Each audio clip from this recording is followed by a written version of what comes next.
Well, guys, got an 8235R that they hauled up here from Reading. I started it a minute ago, and I can tell you right now that it's got a low compression problem. It's got an uneven crank to it, but I pulled the fill cap off of the engine there, and hang on, I'm gonna have to slay this up here. I gotta get the door open. I'm going to do a compression check on it. I pulled the fill cap off while I was running. I didn't see any blow by. These 9 liters are absolutely notorious for breaking rings. I mean, that 8335R that I did here a while back, I think 4 of the 6 pistons, the top ring, was broke because of their wonderful EGR system. Emissions crap, plugging up the ring line grooves on the pistons. I don't think John Deere ever has really updated their piston the way Cummins did. They just want the farmers to keep buying engines, I guess. Let's see here. Get the data link connector hooked up here. We will I'm missing a cable here. Hang on, I'm all screwed up. I was gonna eat lunch. I figured, let's do a compression check on this before I eat lunch, and I need to get the squeeze out of the way because I got to go out to a 310C skip loader. What I do with the frickin' cable? Scatterbrained. Got a million things going on, going a million different directions. Anyway, I got to go out to a skip loader, and yesterday we towed it out of the way. It was in the middle of their main road on their ranch, and you know, those guys don't want them driving out in the hayfield to go around that loader. So he's like, man, can you just get it up there and get it out of the road there and diagnose what's going on? It just died on him. Well, anyway, thought maybe there might be something going on with the engine in it, because the way it was acting, it was dragging real hard. And I finally got it with my big 4-aught jumper cables. I got it jumped and got it started. Hold on, man, what is going on here? Why is that? Son of a bitch. These things are horrible, because half the time you got to take this nut off here so the damn tool will go all the way on there. Most of the time you can't really get the tool to make contact because that nut's too thick, and it won't let the data link, the 9-pin connector, make contact with the pins in it. We'll see how this one's gonna work, it looks like. Okay, good deal. Okay, so let's get the old laptop hooked up to it. This is a Texa unit. We're gonna do, let's turn the key on. And it's throwing some exhaust temperature codes right away. Exhaust filter system, unexpected temperature in exhaust filter. It must have a bad exhaust gas temperature sensor or a bad module. I'm guessing this is a 2009 Series 8R. It's an older one. This has no def on it, just a DPF filter and a DOC. So let's go in here. First thing we'll do is we'll look at the exhaust gas temperatures, the actual temperatures on the DPF system and all that stuff, and see where we're at there.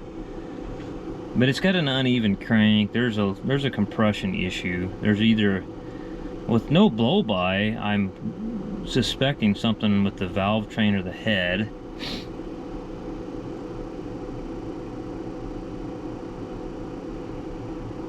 Communication interrupted, reactivate. What are we talking about here? Why are we not having communication?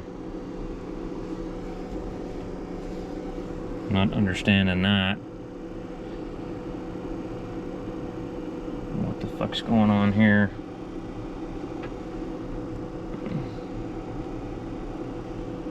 Am I on the wrong?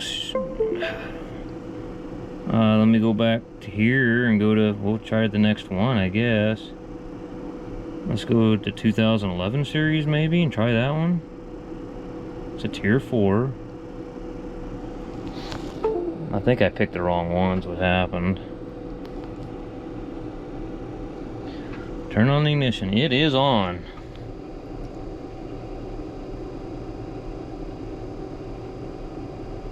Not seeing the red light come on here or nothing. Well, it blinked once. The green light's blinking now.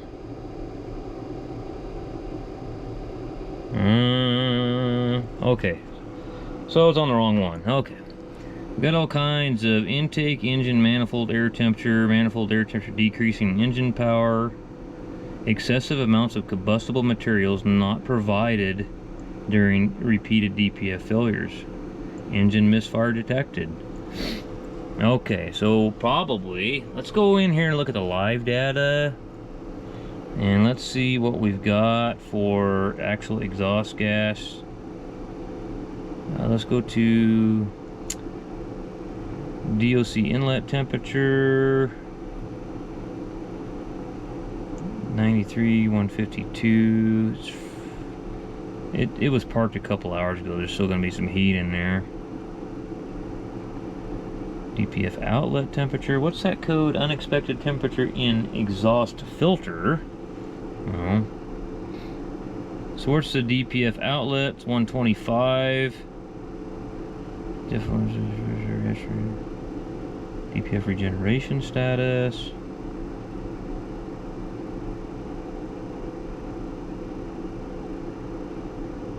So it must have some latched error codes. So the way to get rid of that is go in there like that.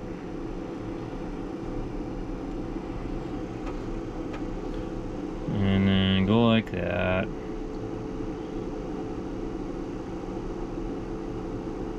Okay, and then go over here, go to the fault section, clear the codes.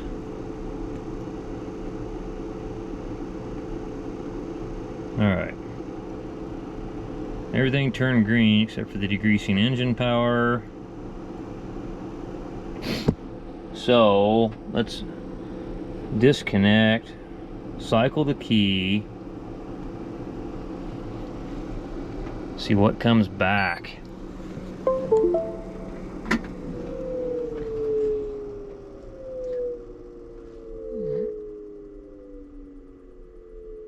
So an unexpected temperature in the DPF, that means whatever's happening here, it's pumping either oil, or it's pumping oil into the DPF or fuel. And then the fuel or the oil is burning and causing an unintended regen is what's happening here.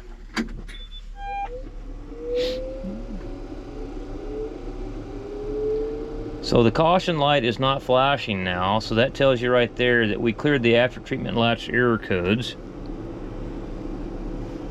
So we kind of have an idea what is going on now, that we've got something. We've either got broken rings on the engine and pushing oil back into the exhaust system, or fuel system problem. So the next step is to identify what cylinder is causing our problems. Let's turn this off. The only code is the decrease in engine power, which I can clear that right now.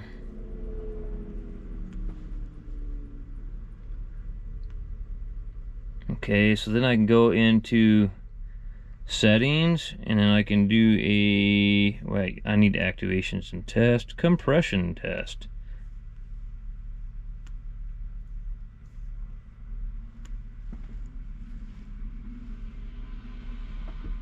Okay, so perform activation, panel on, engine off, gear shift lever neutral, engine coolant, yeah, we're not worried about the engine coolant. Perform the indicator operation, turn on the starter motor without starting the engine. On request, start the engine. On request, start the engine not more than 10 seconds. Press confirm to continue. Okay. Position the key on and start.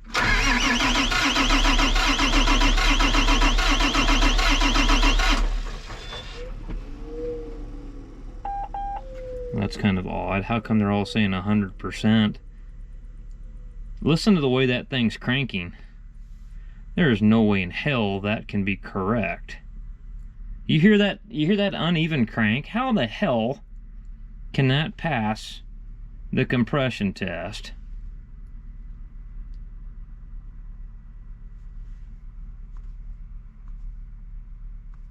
I'm gonna do it again. We'll see what happens. That makes no sense to me at all. Here we go.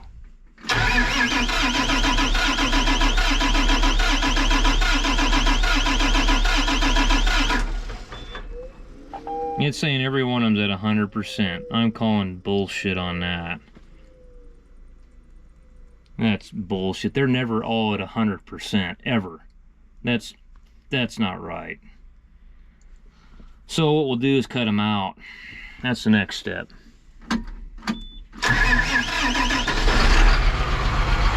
Missing. Hear it missing?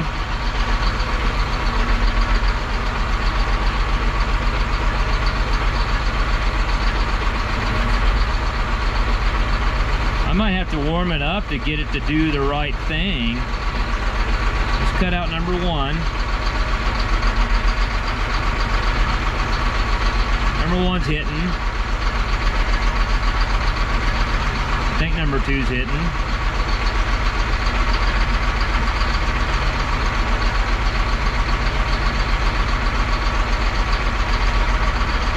Number 3 ain't doing much.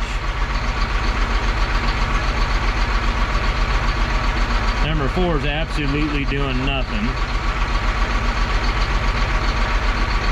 Number 4 is absolutely dead. Number 5's hitting.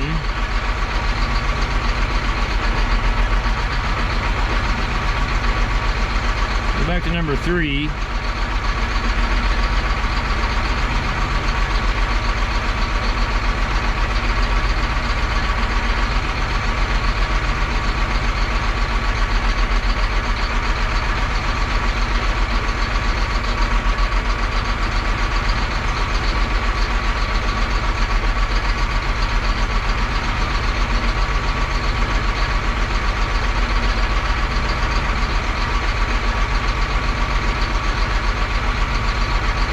There's a little bit of difference in number 3, but not much.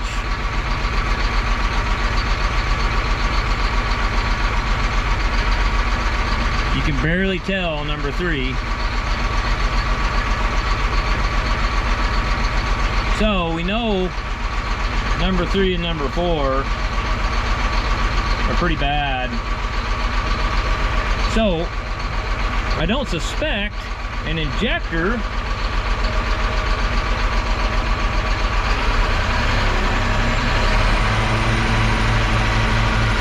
try to get the coolant temp. Well, it's supposed to be at 117, so it should be warm enough it should do that test.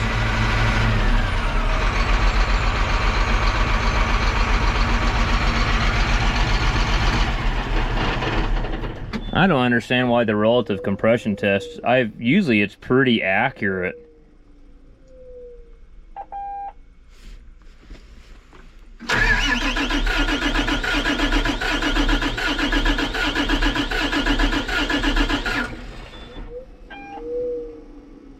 That's really odd. Now they're all saying 0. What a piece of shit.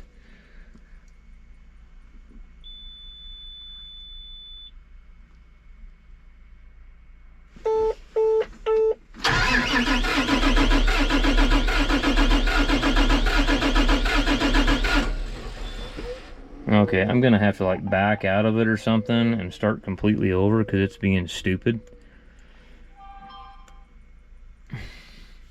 We definitely know it's, you know, number 4 is the main problem. I'd like to just see, I know it's got to have low compression. You can hear it. So I guess the next step is to pull the valve cover off and look at the valve train in it. But I'm seeing that the unexpected temperature usually means it either... Usually an injector will not cause an uneven crank, though. unless it completely washed the cylinder out.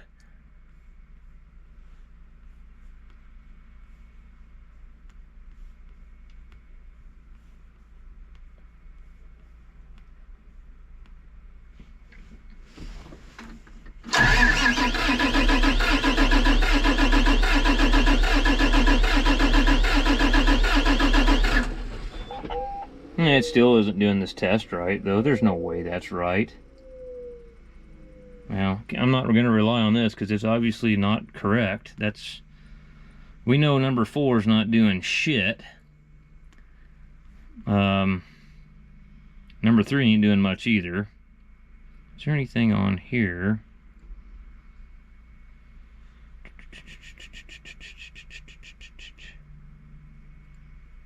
Not really. Is there anything else that we can do here?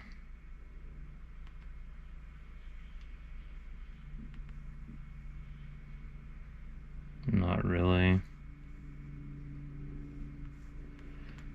Not really.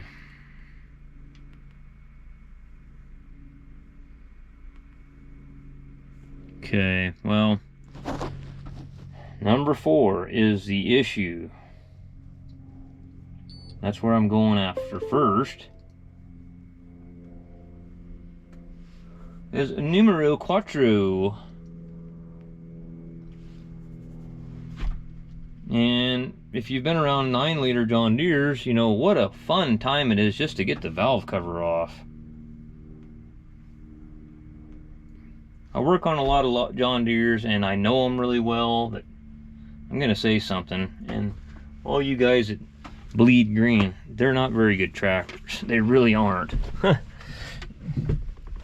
have to say something, that them New Holland tractors, and I've got a lot of customers with those, I don't have near the issues that I do with these John Deeres. That is the truth. John Deere's living off their name, and that's all they're living off of. They're living off their name. They were good at years ago, but anymore, I don't know. I'm not very impressed with them. They've got this corporate greed mentality too that everybody else seems to have. Yeah, we're gonna have to wash this off real good and pull a bunch of plumbing loose and get the intake or the valve cover off of it and see what we've got going on there. I'm kind of halfway tempted to look. Let's see here. Where is the exhaust manifold at? It's over there where I don't think you can even see it. It'd be interesting to pull something loose and see if there's either oil or fuel in the exhaust pipe.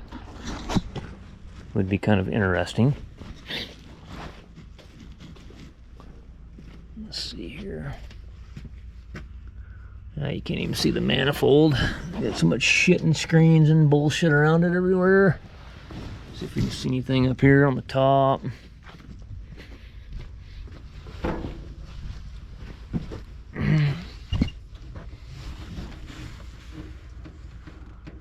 Not really. Sometimes, you know, on some engines, you can see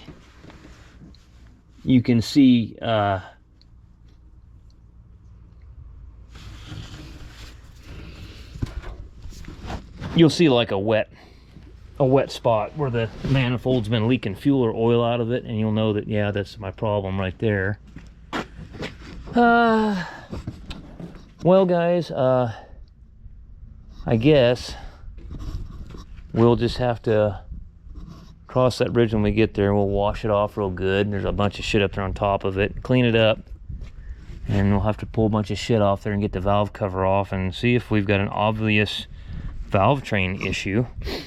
And I mean, that's kind of one of those deals to where, okay, you don't see anything wrong with the rocker arm, or even sometimes you could say, well, let's just check them and rotate the engine around and run the valve lash on it if you don't see anything obvious. And maybe the valves are loose, never been adjusted or anything, and which I really doubt. Usually they don't just start missing like that usually. So I'm suspecting that there's probably something wrong with an intake valve or something of that nature, because we're getting an intake air temperature high.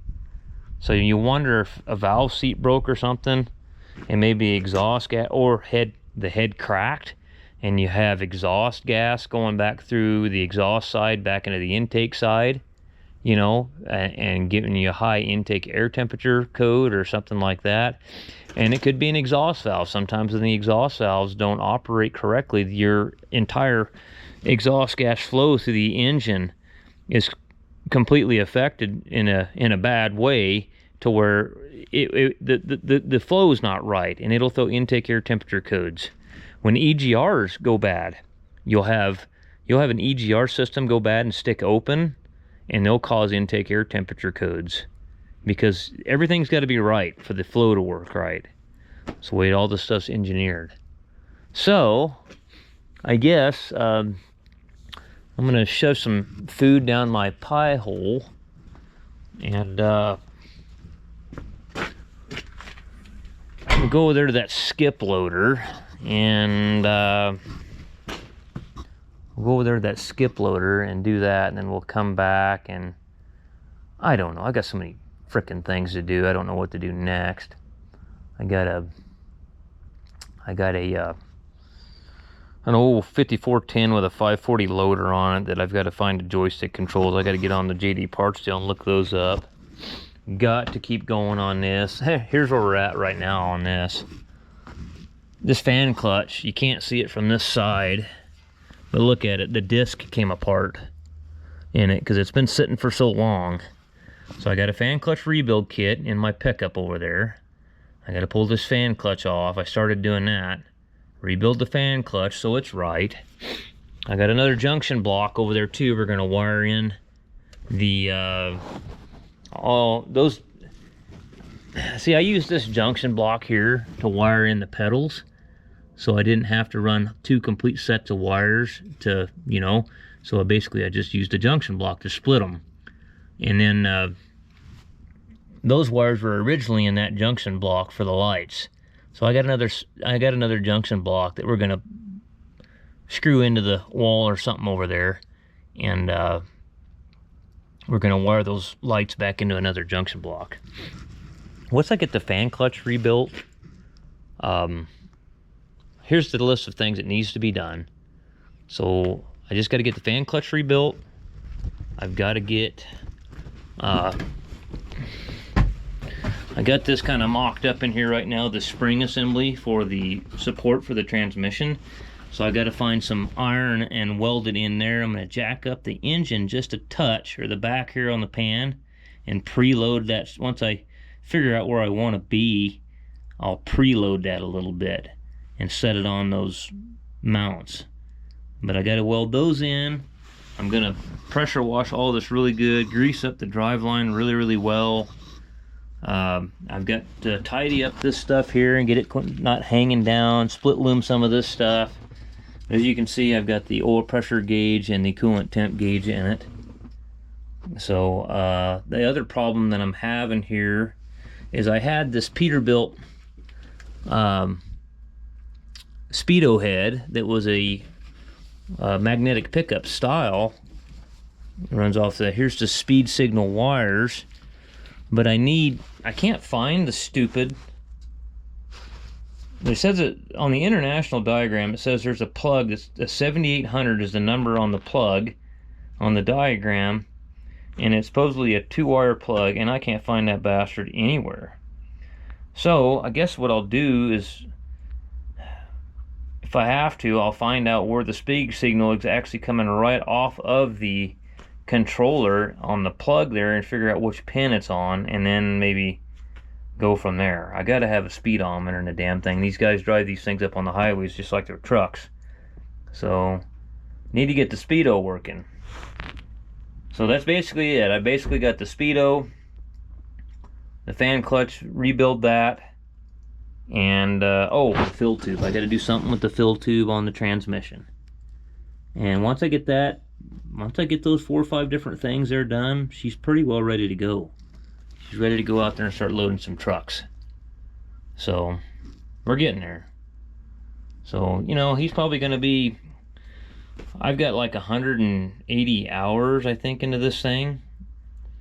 He's probably going to be around $35,000 on the labor bill, labor and parts, and then he'll have about 45,000 into this thing, 50,000, and he'll have a pretty well updated squeeze. I mean, he'll have an updated squeeze just like the new ones. The new ones are just like this. They have electronic engines, electronic Allison transmission, you know, the electronic keypads on each side. So he'll have the entire, and basically I was talking to him, and he said, by us doing what we've done here, we've turned this machine from a $50,000 machine into a $150,000 machine. So he's not getting any way he go. I'm telling you right now, you guys don't know about these hay squeezes. In this area around here, my uncle bought a hay squeeze, an old one. It was an 84 Roadrunner that had a 9-speed in it and an old small cam 350 Cummins. He bought that from Don Roulette for $40,000. He kept that thing probably 10 years, and I think he sold it for $55,000. And never rebuilt the engine, never updated nothing, but he sold it for like 15 grand more than what he paid for it. These things are almost like buying a gun. They don't depreciate in value, they only go up. So you can't really, it's really hard to go get hurt and go backwards on one of these. It really is. You're doing, especially if you update it like this, all you've done is increase its value exponentially. So a lot of the old guys don't like the shifting anymore. They don't like using, when you're loading trucks, or you're actually, if you're stacking barns, if you're putting 700 ton in a barn, that's all you're doing is you're on that clutch all day long, on and off, and it just gets old, you know, and you can just push a button. But he's actually going to have those guys, because I didn't want to do it. You actually have to take this keypad apart for this. I don't know what I did with it. It should be laying right here somewhere. Here it is. But see, he's going to put in a shuttle lever that ties into the keypad. Instead of actually having to push the button, he'll have that, hang on, he'll have this keypad, or this shuttle rocker. It's a foot-mounted shuttle rocker down here somewhere. Just like that. And then he goes like that, forward and reverse. When he's loading, he can use one foot on the brake, one foot on the throttle, and he can have hands-free while he's running this. That way he's not having to let go of this. And we're going to put a neutral button too. I got to wire in somehow, figure out how I'm going to wire in a neutral, to where if he wants to raise his mast up, he can push the button and hit the throttle and raise his mast up like a forklift. So, I mean, that'll be around in there somewhere. But I was looking at these, figuring out how it all had to be done. And to wire this, you actually have to wire it in to the circuit board. It's all soldered into the circuit board itself. And I don't want to attempt that and screw up. Those keypads are expensive, man. I don't know what they cost, but I know they're expensive. So, but yeah, basically he'll be like this. He'll have this shuttle down here for forward and reverse when he's loading trucks or stacking barns. And then he can just use hands-free, basically, and just use his feet. And then he'll have his throttle and his brake. So that's the way all the modern ones are set up. We are so close, guys, so close to this thing. I cannot wait. And I've got like 2 more of these to do now. But they're going to have to wait in line.